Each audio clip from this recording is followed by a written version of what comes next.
Hello everyone, it's Mark from Overlook Valley Homestead.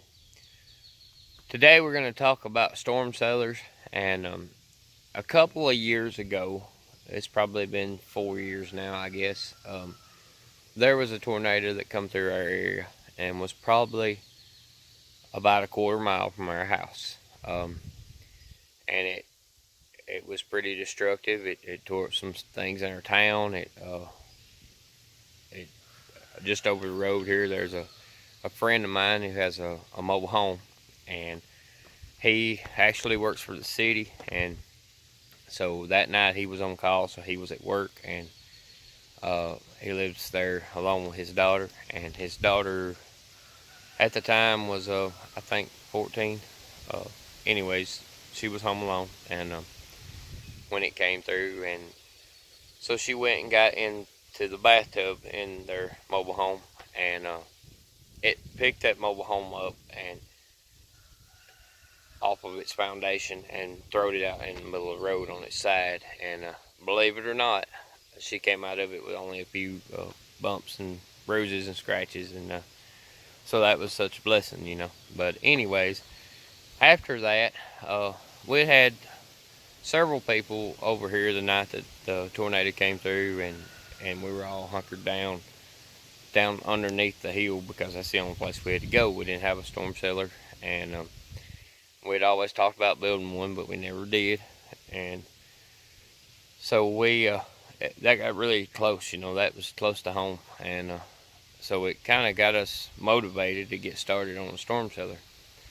So we could have went and bought one and had them come install it and put it in, but we didn't really know about that at the time, so we decided to just build one. And our neighbor, he had a little track hoe that he used at his job, and he was able to bring it home from time to time, and so we got him to come up here and dig aside a hole where we could put our storm cellar.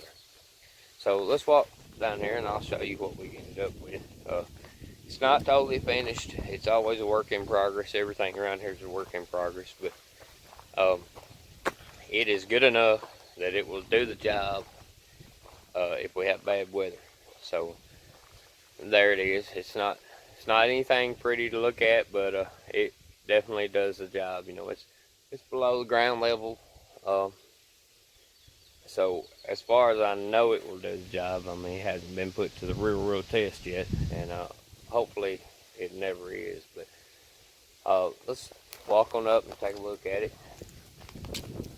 This concrete that you see down here, when I was having the foundation put underneath my house, they had to pour a concrete footing, and the guy told me how much concrete that I needed, and so I ordered it. Well, it was way too much concrete, so we had a lot left. And the concrete driver said, "Well, what do you want to do with it?" And I said, "Well, gee, I don't know." I said, "We got a problem area down at the storm cellar." I said, "Let's go down there and see if we can dump it out." So we did, and just kind of walked through it and kicked it out as flat as we could. And actually, it made a pretty good walkway to get into the storm shelter because, as you say, all this dirt, it was pretty muddy down here when it was raining. So this helps pretty good. But anyways, let's go see what we're looking at here.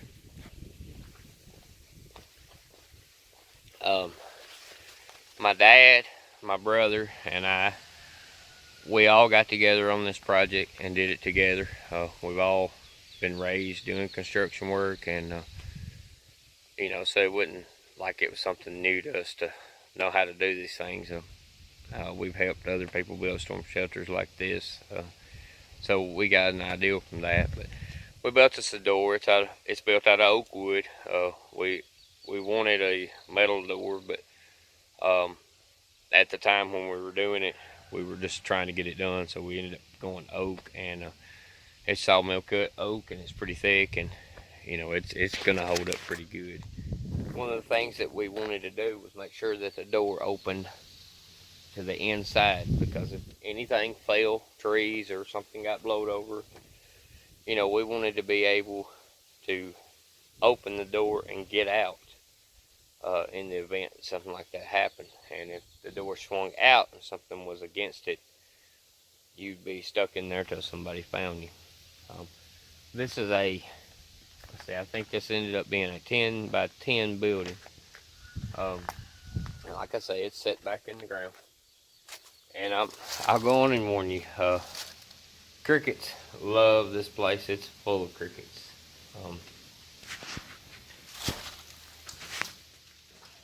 And it's dark in here. Yeah, you see all the crickets all over the wall right now, but I've done some painting in here to try and stop water flow. Of course, we put stuff on the outside, but it's still some water. Golly, look at all those crickets. We're gonna have to exterminate down here, I guess.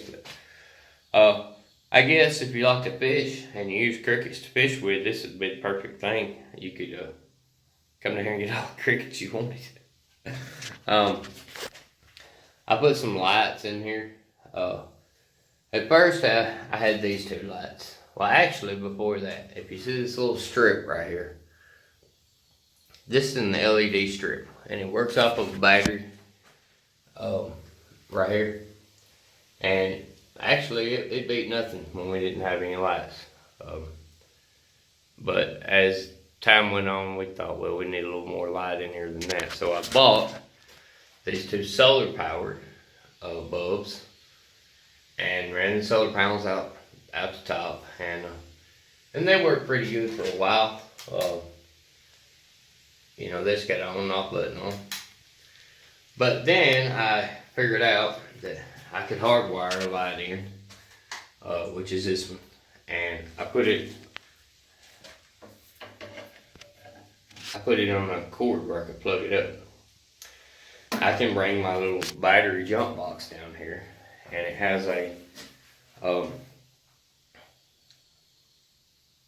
plug in it where you can get 12 volt power, or excuse me, 120 volt power out of it. So I can set that. I built a shelf over here to set it on. I can set it right there, and I can plug the cord up, and we have light in here. We also bring a radio down when we come.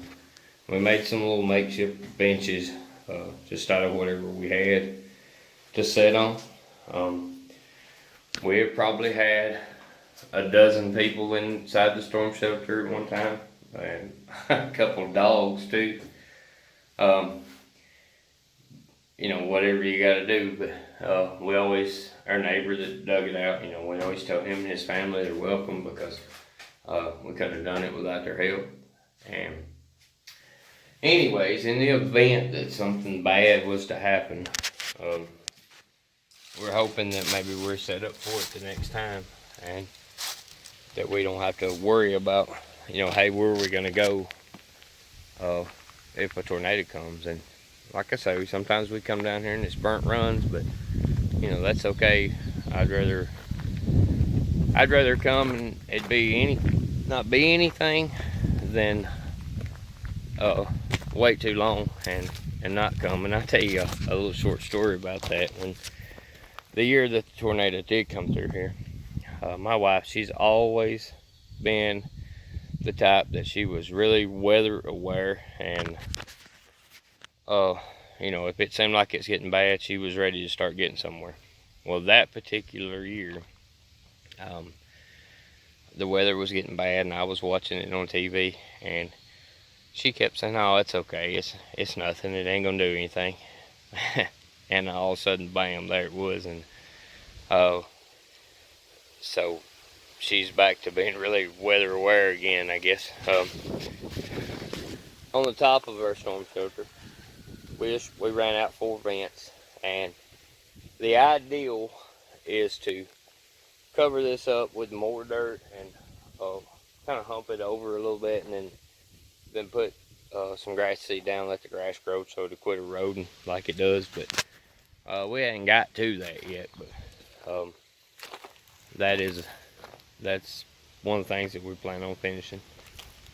And sometimes around here we just get things good enough, and that's as far as they go until we get more time to get back to it and do a better job at it. But anyways, I just wanted to take a few minutes and show you our storm shelter, and I hope you like it, and I hope maybe this, if you ain't got one, maybe this will give you an idea to do it. What we did was We dug it down.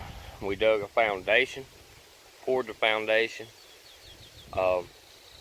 laid a couple rows of L blocks, and poured a floor, and then we put steel in the walls, and we had 12-inch block walls laid, which with rebar in them, and then it come across the top, and we had a rebar both ways across it. We probably went overkill on the rebar, but you know, we wasn't going to do it but one time, and we wanted to make sure that it was as sturdy as it could be. And then we filled the top in with concrete, and that I don't think it's going anywhere. We also swung the top with a heavy gauge roofing metal. Well, it's actually concrete metal, but you know, and that also gives it some extra stability. So, anyways, like I say, I hope this will help you out if you're trying to come up with an idea of something that you can do. And like and share our videos, and subscribe if you hadn't had time to do that, and come along with us on our journey here on our homestead. And thank you guys for watching, and God bless.